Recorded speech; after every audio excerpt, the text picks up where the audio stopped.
Correct గా 2 సంవత్సరాల క్రితం ఆర్టిఫిషియల్ ఇంటెలిజెన్స్ అనేది ఇంత పెద్ద విప్లవం అనేది సంగతి కూడా ఎవరికి తెలియదు. కరెక్ట్ వస్తాయి. సో మనం ప్రభుత్వ పరంగా చేయగలిగింది ఏంటంటే సరైన వాతావరణం సృష్టించడం. ఇవాళ అమరావతిలో మీకు బిడ్స్ వస్తుందని ఇప్పుడు నిన్న వినటం జరిగింది. విఐటి ఇప్పుడు చాలా కాలం ఉంది, 20,000 మంది విద్యార్థులు. చాలా మందికి తెలియదు అమరావతిలో విఐటి ఉన్నట్టు, అంత పెద్ద వ్యవస్థ ఉన్నట్టు. 20,000 మంది.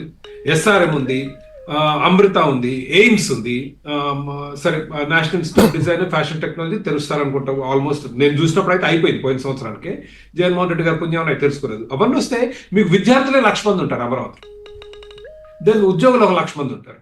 సో ఆంధ్రప్రదేశ్ రాష్ట్ర ప్రభుత్వం చేయాల్సిందల్లా నా అభిప్రాయంలో, నా వ్యక్తిగత అభిప్రాయంలో, keep on building infrastructure. Metro కట్టాలి, ఔటర్ రింగ్ రోడ్డుకి పోటీగా సిమిలర్ రోడ్లు కట్టాలి, బ్రహ్మాండమైన విమానాశ్రయం కావాలి, వరల్డ్ క్లాస్ ఇన్స్టిట్యూషన్స్ కావాలి, ఏది ఎడ్యుకేషన్ ఇన్స్టిట్యూషన్స్. ఇవన్నీ చేస్తే మీకు పెట్టుబడులు ఆటోమేటిక్ గా వస్తాయి. బికాజ్ వ్యాపారాలు కూడా సరైన వాతావరణం కొరకు చూస్తున్నాయి. ఐటీ అండి, మన Bengaluru was the centre for IT భారతదేశంలో. ఐటీ అంటే ఎక్కడ? బెంగళూరు. ఇవాళ ఎక్కడ ఉంది ఐటీ? బెంగళూరులో ఉంది, హైదరాబాద్ లో ఉంది, గుర్గావ్లో ఉంది, నోయిడాలో ఉంది, ఇన్ని ప్లేసెస్కి వెళ్ళింది. రేపు ఇప్పుడు విశాఖపట్నంలోకి వస్తుంది, రేపు అమరావతి కూడా రావచ్చు మనం సరైన వాతావరణం సృష్టిస్తే. సో నా అభిప్రాయంలో వీ షుడ్ నాట్ వరీ ఏమొచ్చింది అంటే భవిష్యత్తులో ఏమొస్తుందో మనం తెలుసుకోవడం కష్టం. సరైన వాతావరణం కనుక సృష్టించి వ్యాపారస్తులు సంతోషంగా వ్యాపారం చేస్తూ 4 పైసలు గడించే వాతావరణం కనుక సృష్టిస్తే లక్షలాది ఉపాధి అవకాశాలు. ఇవాళ ఏంటంటే హైదరాబాద్ విప్లవం 10 లక్షల ఐటీ ఉద్యోగాలు, 10 లక్షల మంది ఇవాళ ఐటీ, కేవలం ఐటీ. హైదరాబాద్ జనాభా 1 కోటి, 10 లక్షల మంది ఐటీలో పనిచేస్తారంటే కుటుంబానికి 3 వేసుకోండి, అంటే 30 లక్షల మంది కేవలం ఐటీ మీద. మళ్ళీ వాళ్ళ మీద ఆధారపడి ఎంతమంది ఉన్నారు?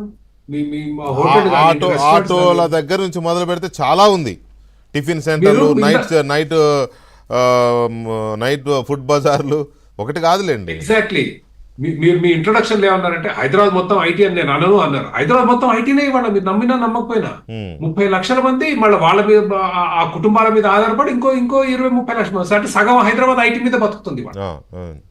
So it will come. కాకపోతే మనం సరైన వాతావరణం సృష్టించాలి. అండ్ చంద్రబాబు గారిని ఎంత విమర్శించినా, ఆ విమర్శలు పక్కన పెట్టినా కూడా ఈ విషయంలో మాత్రం హీఈస్ ద రైట్. భారతదేశంలో ఆయన మించిన వ్యక్తి ఈ రోజు లేరు. So he's the USP, he's the selling point. ఆయన ఏం చేస్తారు, అండ్ దానికి ప్రిసిడెన్స్ ఎందుకు ఇచ్చారంటే బాంబేది కానివ్వండి, ఇప్పుడు హాంకాంగ్ లో మరి మెక్లీహోస్ అనే ఆయన, he was the governor and he transform గా.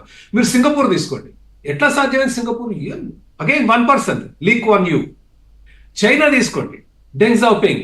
So there are people. India తీసుకోండి, పివి నరసింహరావు. వీటన్నిటికంటే ఇంకా ఇది మలేషియా, మహతీర్ మహమ్మద్, ఆయన చంద్రబాబు నాయుడు గారు ఎప్పుడు చెప్తా ఉంటారు ఎగ్జాంపుల్.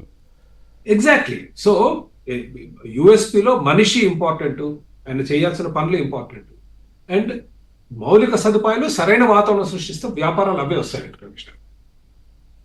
రైట్. పట్టాభి గారు, ఎంప్లాయ్మెంట్ అనేది చాలా ఇంపార్టెంట్.